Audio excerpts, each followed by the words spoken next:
రాదురా ఏ విజయం నీ కోసం నా కోసం, ఎటుపోదురా నువ్వు చేసిన కష్టం ఎప్పటికైనా సొంతం.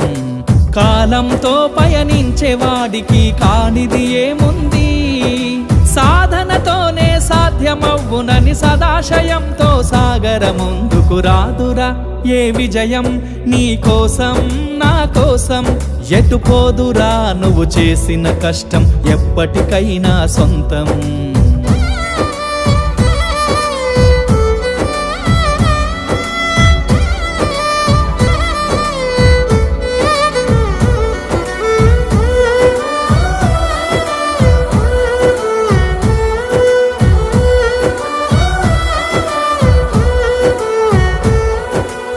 ఆకాశంలో అలలాగా పోయే ఆ పక్షులనే చూడు, అనుకున్న గమ్యమెంతున్న